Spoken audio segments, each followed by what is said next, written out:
रोशनपुर नाम के गांव में चंदा और शांति नाम की जिठानी और देवरानी रहती थी। चंदा का पति बहुत पैसे वाला था।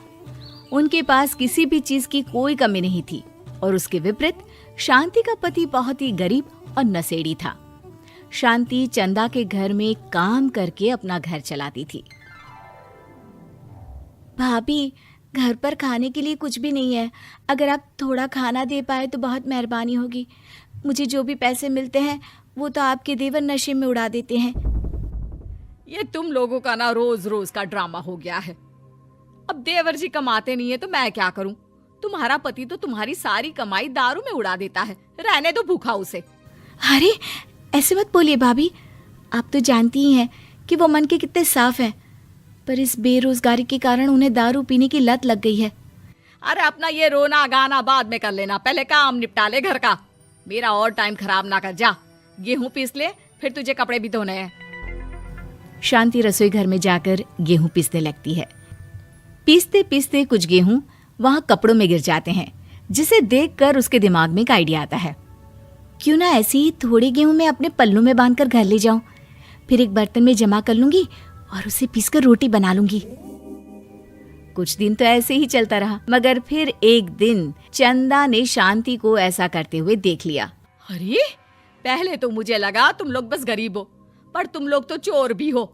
चोरनी कहीं की। मुझे तो लगता था तू गेहूं पिसती है, पर तू तो अपने पल्लू में गेहूं छुपा कर ले जाती है। निकल मेरे घर से। मुझे माफ कर दो भाभी, हमारे पास खाने के लिए एक दाना तक नहीं था, इसलिए मुझे ये सब करना पड़ा। अरे तुम लोग मेरे रिश्तेदार हो, इसीलिए दया कर कर तुझे मैंने अपने घर पे काम पर रख लिया, पर तू और तेरा पति हमारे खानदान का नाम मिट्टी में मिलाने पर उतारू हो चुके हैं।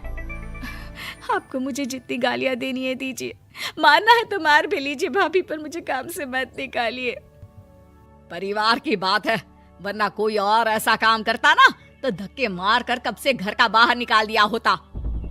रोते रोते शांति अपने घर चली जाती है, जहाँ उसका नशेड़ी पति कहता है, अरे कहाँ रह गई थी कामचोर? इतनी देर क्यों कर दी? आज पैसे लाई कि आज भी खाली हाथ वापस आ गई है? अपने हाथ दिखा। जरूर पैसे छुपा लिए ताकि मैं दारू ना पी पाऊं। नहीं जी, मैं आपसे क्यों छुपाऊंगी, और अभी आप दारू पीने की बात कर रहे हैं, उसी कारण तो आज हम लोगों की ये हालत हो गई है। किसी काम की नहीं है तू, बिना मार खाए समझेगी नहीं। रख, अभी तेरे होश ठिकाने लगाता हूँ। रामलाल शांति को बहुत मारता है। शांति का मन दुखी हो जाता है और वो गांव के तालाब के पास के एक पेड़ के नीचे बैठकर फूट फूट कर रोने लगती है।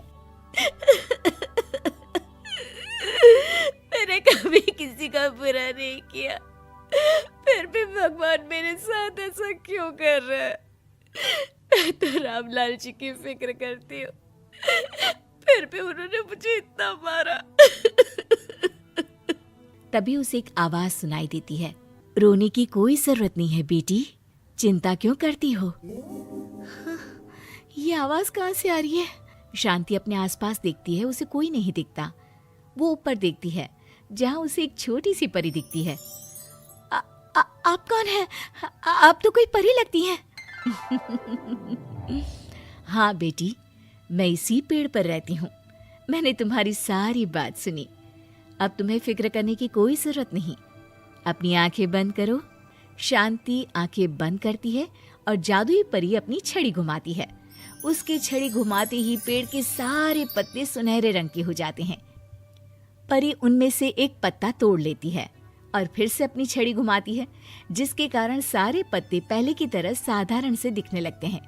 आंखें खोलो बेटा। लो, इस पत्ते को ले जाकर अपने तकिए के नीचे रख देना। ये तो एक साधारण पत्ता है, इससे क्या होगा? ठीक है, अगर आप कहती हैं तो मैं इसे रख लेती हूँ। शांति उस पत्ते को लेकर अपने घर जाती है और अपने कमरे में तकिए के नीचे रखकर सो जाती है। सपने में उसे वही पेड़ वाली जादुई परी दिखाई देती है। बोलो शांति, क्या चाहिए तुम्हें? मैं चाहती हूँ हम बहुत अमीर हो जाए और मेरे पति नशा करना छोड़ दें, उन्हें कोई काम भी मिल जाए। कल जब तुम सुबह नींद से जागोगी, तुम्हारी इच्छा पूरी हो गई होगी। अगली सुबह शांति नींद से जागती है, अपने आसपास का नजारा देखकर चौंक जाती है। उसके बिस्तर पर चारों तरफ सोने चांदी रखे हुए थे। हे भगवान, कहीं मैं सपना तो नहीं देख रही? इतना सारा सोना, वो भी मुझ गरीब के पास। रामलाल जी को बताती हूँ, वो बहुत खुश होंगे। शांति जैसे ही कमरे के बाहर जाती है, वो देखती है कि रामलाल सूट बूट पहने काम के लिए बाहर जा रहा होता है। मुझे शहर में एक नौकरी मिल गई है शांति, मुझे आने में देर हो जाएगी, घर का ध्यान रखना। और इस तरह शांति बहुत अच्छा जीवन बिताने लगती है। उसके पास अब किसी भी चीज की कमी नहीं रह जाती। रातों रात शांति के पास आए इतने पैसों को देखकर उसकी जिठानी उससे पूछती है, अरे क्यों रे शांति, कहीं बड़ा हाथ मारा है क्या? अचानक तुम लोगों के पास इतना पैसा कैसे आ गया? नहीं नहीं भाभी, ये सब तो जादुई परी के दिए हुए पत्ते का कमाल है। शांति जादुई पत्ते के बारे में सारी बात चंदा को बताती है, जिसे सुनकर चंदा के मन में लालच आ जाता है और वो झूठ मूठ रोते हुए उसी पेड़ के नीचे जाती है जहाँ उसकी रोने की आवाज सुनकर जादुई परी कहती है, क्या हुआ बेटा, क्यों रो रही हो? मैं बहुत गरीब हूँ, मेरे पति मुझे बहुत मारते हैं, अब मैं जीना नहीं चाहती। चिंता मत करो बेटा, अपनी आंखें